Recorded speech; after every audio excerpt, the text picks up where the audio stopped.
Namasté Babaji.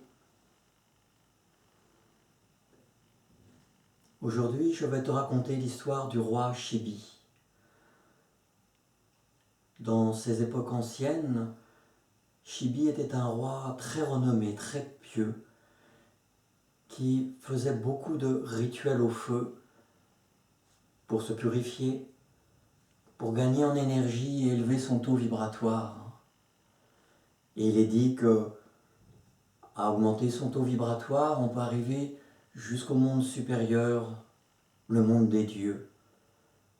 Mais les dieux là-haut regardent avec attention qui s'élève vers eux, pour que ce ne soit pas seulement le pouvoir, mais des cœurs purs, des âmes légères qui montent vers eux. Et le roi Shibi faisait beaucoup de rituels. Et là-haut, les dieux, le roi des dieux, Indra, se mirent à réfléchir, s'il continue ainsi, il atteindra le statut de Dieu. Alors, allons le tester, voir s'il est réellement le cœur pur et l'âme aussi légère qu'il y paraît. C'est ainsi qu'Indra, le roi des dieux, demanda à Agni de l'accompagner. Agni, le roi du feu. Et c'est ainsi que, sur terre, pendant que Shibi faisait son rituel et offrait au feu,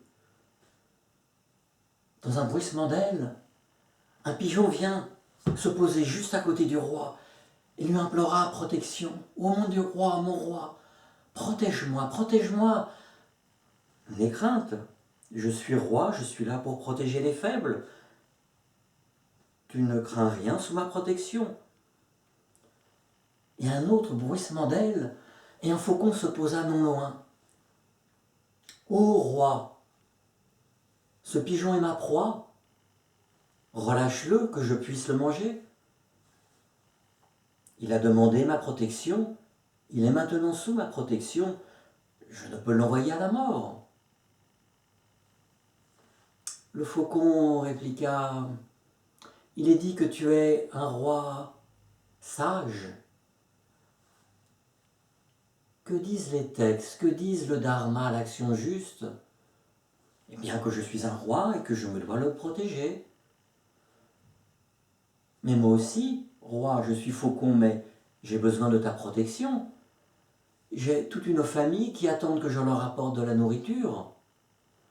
Si jamais je ne leur apporte rien, ils vont tous mourir. Pour protéger un pigeon, tu vas tous nous sacrifier? » Et dans la foule, « Ben oui, ce que dit le faucon est juste. Que va faire le roi ?»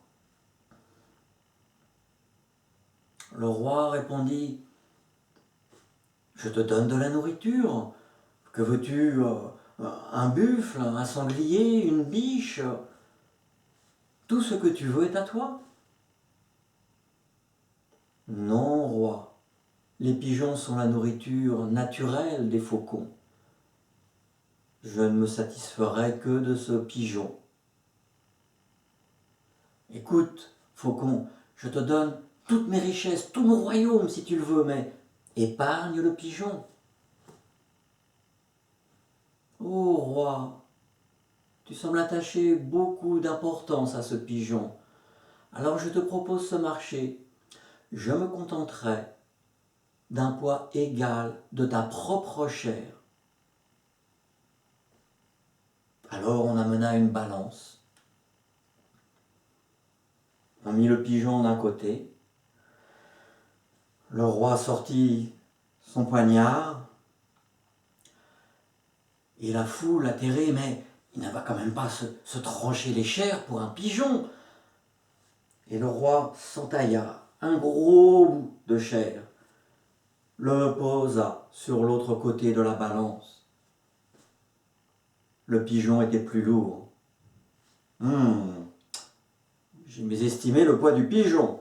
Alors il coupa un autre morceau de sa chair, plus gros encore, le posa sur le plateau de la balance.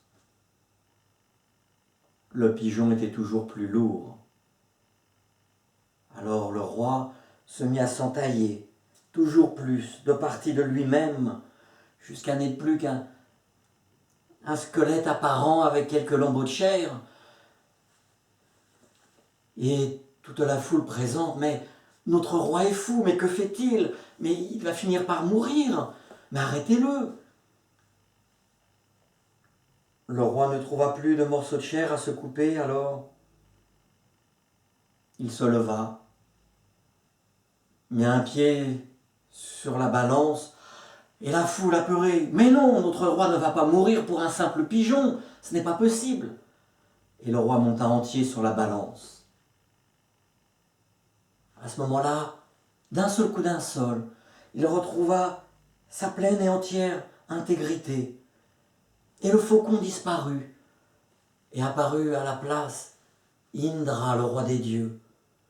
Le pigeon disparut, et apparut à sa place Agni, le roi du feu. Et Indra dit au roi, je suis venu avec Agni pour te tester, voir si tu es le cœur aussi pur et l'âme aussi légère qu'on le dit. Nous sommes plus, par ton comportement, tes agissements. Tu es un bon roi et une place t'est réservée là-haut. Lorsque ton heure viendra, je t'accueillerai personnellement. Et c'est ainsi qu'Indra et Agni repartirent là-haut et que le roi Chibi continua ses offrandes, continua ses pratiques pour se purifier le cœur, s'alléger l'âme, et le moment venu, monta là-haut et fut accueilli par Indra comme l'un des leurs. Les dieux de là-haut sont parfois facétieux pour nous tester et voir par-delà les apparences qui nous sommes vraiment. Namasté Babaji.